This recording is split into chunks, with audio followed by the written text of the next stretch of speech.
The Trump administration has been escalating the war on criminal behavior from officials who are actively enabling and protecting non-citizens from justice. I'm of course referring to the lawbreakers who have been keeping criminal aliens from getting deported from the country.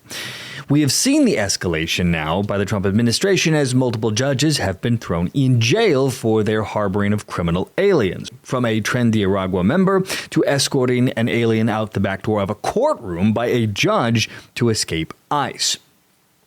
These, my friends, are just the beginning stages for the Trump administration. A shot across the bow, if you will, as the White House is finally putting the rule of law back in place. The radical left, my friends, for a long time has ignored with wanton abandon, since perhaps the early 2000s, the rule of law when it comes to illegal immigration. But that time, it seems, is coming to an end. The Trump administration is preparing to dramatically escalate their criminal arrests of those aiding and abetting the illegals. Enter Tom Homan, the border czar, who was asked by a reporter by Gateway Pundit why they are only just defunding sanctuary cities and not going after and arresting the leaders who are harboring and shielding illegal aliens themselves. His response should send chills down the spine of all those engaging in criminal activity. As he said, wait until you see what's coming. Jordan Conrad's from Gateway Pundit. So, the president signed an executive order just this week threatening to defund sanctuary cities for their policies. Why not just arrest the leaders who are harboring and shielding illegal aliens, actually terrorists, from deportation? Wait to see what's coming. Yeah. And, well, real quick, your comments on the Wisconsin governor sending directives to state agencies to not comply with ICE and actually stop your deportation efforts. Wait to see what's coming. Any updates on the I meant what I said. You cannot support what we're doing. And you can support sanctuary cities if that's what you want to do. But if you cross that line of impediment or knowingly harboring, concealing illegal alien, that is a felony. And we're treated as such. Now, Tom Homan's remarks comes on the heels of President Donald Trump's new executive order on Monday, which ordered all federal agencies to begin tracking and documenting cities and states that are refusing to comply with the administration's efforts to crack down on illegal immigration. And those who do not comply would risk losing federal funding. But as Homan's comments make it seem clear that this is likely not the only reason for the executive order by Trump. Because the radical left, specifically the leadership, has dug in over the years and actively made themselves the center of the so-called resistance, wantonly breaking the law, harboring aliens.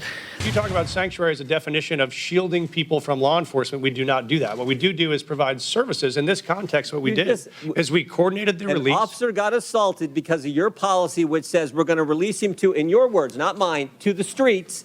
They have to arrest him in the parking lot. They bring 6 officers. When they could have had 1 or 2 just come in your facility, in the jail, and take the guy there. But you won't do it that way. The Trump administration knows that the surest and most effective way to end this madness of criminal aliens breaking into the country is to go after those here in the U.S. who are leading the efforts of lawlessness, who are encouraging aliens to come to the country and stay here. And the White House has the perfect tool to go after state and city officials who engage in this kind of criminal behavior.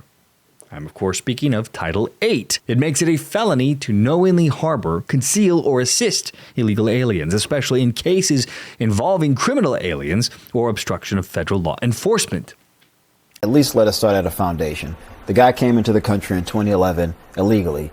That's a federal offense, violation of Title VIII. Ellie, correct me if I'm wrong. A judge did say a couple years later, I believe 2019, that you can be deported. Now, not to El Salvador, but you indeed can be deported somewhere else. Countries in the globe, literally, I looked this up, very few numerically speaking, countries that will allow you to violate their immigration laws and say, oh, well, I'm going to stay because of whatever reason, and then they don't have a recourse to remove you. That just doesn't make any logical sense to most people out there. And obstruction is key here. It is likely how they will go after elected officials like mayors, city council members, and beyond. We've already seen this in action with the prosecution of the 2 judges for harboring and aiding criminal aliens. And those judges' arrests, I believe, were just a shot across the bow. It is a signal to all the rest of the lawbreakers in this country that their time of wanton illegal activity without consequences is coming to an end. The radical left harboring aliens in this country should be afraid, very afraid.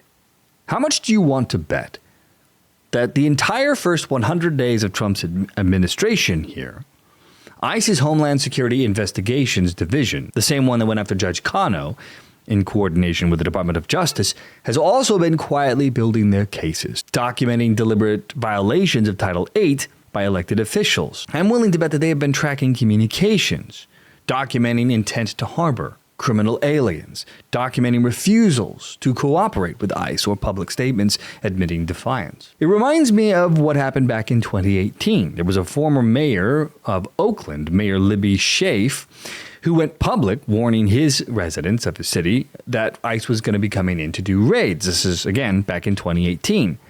In Trump 1.0, he faced a lot of scrutiny by the federal government, but faced no charges, was never arrested. But now, with Trump 2.0, actions like that, it seems to me, would be treated much differently. The Trump administration is now running on all 8 cylinders. There is a calculated chaos in their actions here.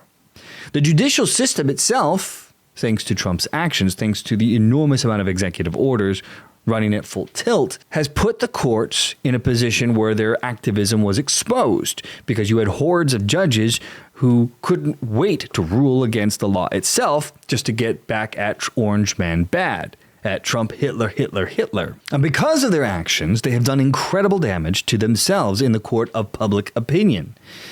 The overwhelming majority of American citizens want all aliens in the country without permission to get kicked out. And they are watching these judges, they are watching the judicial system, they are watching elected officials do everything in their power to keep that from happening.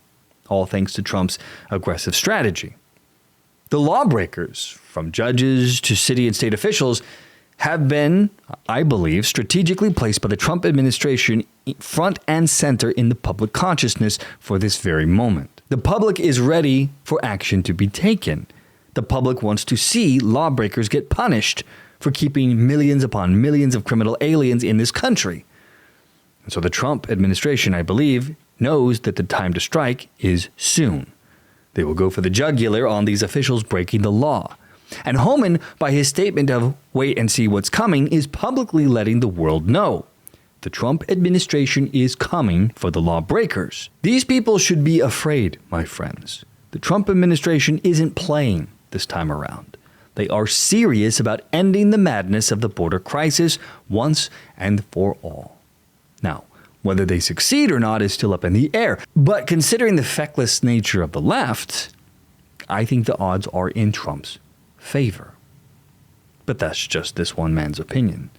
I suppose we're going to have to wait and see what happens next.